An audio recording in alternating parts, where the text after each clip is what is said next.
Hi, ate. Ate, meron ka po bang ano dyan? 5K? 5K? For what? Ano po kasi, ate? May need kasi ako bayaran right now. Hindi ko magana yung online bank ko. Girl, I'm so sorry. Pwede mo ba akong hiraman ng 5K?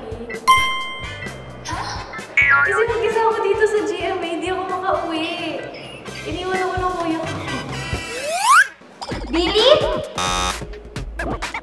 Milk tea? Pen. Cemental.